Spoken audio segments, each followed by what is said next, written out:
Brought to you by Techno Mobile. Discover new horizon. Shashank हगवणेकडून वैष्णवीला 8 दिवस विविध हत्यारांनी मारहाण. निलेश चव्हाण आणि करिश्मा हगवणेकडून सुद्धा वैष्णवीला मानसिक त्रास.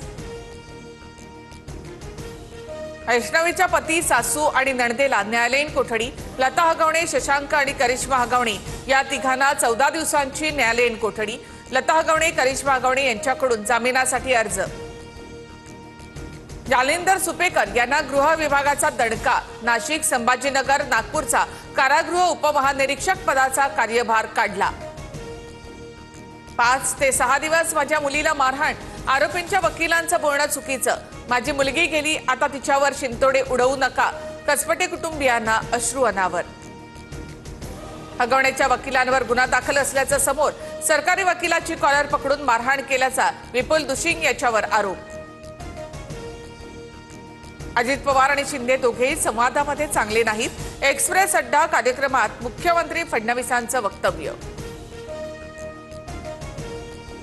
मुख्यमंत्र्यांनी 4 भिंतींच्या आत बोलायला हवं होतं. मुख्यमंत्र्यांच्या अशा वक्तव्याने संभ्रम निर्माण होतो. फडणवीसांच्या शिंदे आणि अजित पवारांसंदर्भातील वक्तव्यावर अमोल मिटकरी यांची प्रतिक्रिया. माझी अवकात नसेल तर शिंदेच्या कार्यकर्त्यांना दुर्लक्ष करायला सांगा. मुख्यमंत्री फडणवीसांच्या वक्तव्यानंतर कुणाल कामराचं ट्विट. तर ऑक्टोबरमध्ये महाराष्ट्रात शोक करणार असं कुणाल कामराकडून स्पष्ट. भाजपसोबत जाण्याची काहींना तहान लागलीय, पण तहान लागलीय म्हणून कोणी गटाराचं पाणी पित नाही. पवारांच्या राष्ट्रवादीतील नव्या पिढीला राऊतांचा टोला. 2024-25 या वर्षात महाराष्ट्रामध्ये 1,64,875 कोटी रुपयांची परकीय गुंतवणूक. देशातील एकूण गुंतवणुकीच्या 40% परकीय गुंतवणूक महाराष्ट्रामध्ये. मुख्यमंत्री फडणवीसांची माहिती. छत्रपती संभाजीनगरमधील दरोडा प्रकरणात चोरीला गेलेल्या 5.5 किलो सोन्यापैकी केवळ 32 तोळे सोनं सापडलं. उर्वरित सोन्याचा शोध सुरू. बीडमधील बिंदुसरा धरण 99% भरलं. बिंदुसरा धरण प्रथमच मे महिन्यामध्ये भरल्यामुळे बीड शहरातील काही परिसराचा पाणी प्रश्न मिटला. 8 दिवसापासून अहिल्यानगरमध्ये जिल्ह्यात पावसाची दमदार हजेरी. सीना धरण 70% भरलं.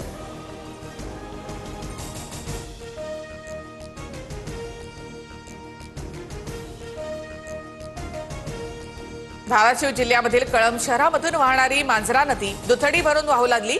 नदी दुथडी भरून वाहू लागल्यामुळे नदीकाठच्या नागरिकांकडून समाधान व्यक्त. राज्यातील 6 जिल्ह्यांना आज पावसाचा ऑरेंज अलर्ट. पुढील 24 तासामध्ये विदर्भाच्या काही जिल्ह्यांमध्ये तुरळक पावसाची शक्यता. पुणे, सातारा जिल्ह्यांच्या घाट परिसरामध्ये पावसाचा अंदाज. तो दिवस दूर नाही ज्यावेळी पीओके भारतामध्ये परत येईल. पाकिस्तानला दहशतवादाची किंमत मोजावी लागली. संरक्षण मंत्री राजनाथ सिंग यांचं मोठं वक्तव्य.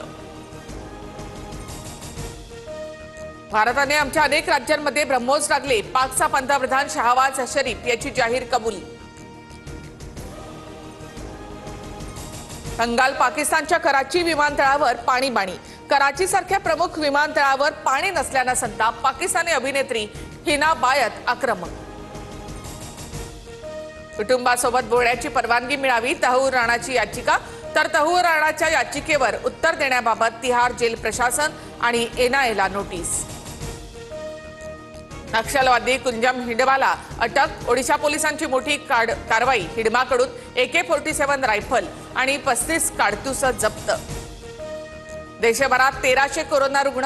राज्यामध्ये 86 नव्या कोरोना रुग्णांची नोंद. मुंबईमध्ये सर्वाधिक 36 तर पुण्यामध्ये 9 कोरोना रुग्ण. राज्यामध्ये सध्या कोरोनाचे 383 सक्रिय रुग्ण. IPL स्पर्धेमध्ये आज रंगणार क्वालिफायरचा थरार. विराट सेना श्रेयस अय्यरच्या आर्मीशी भिडणार. जिंकणाऱ्या संघाला IPLच्या अंतिम सामन्याचं थेट ticket. Brought to you by Techno Mobile. Discover new horizon.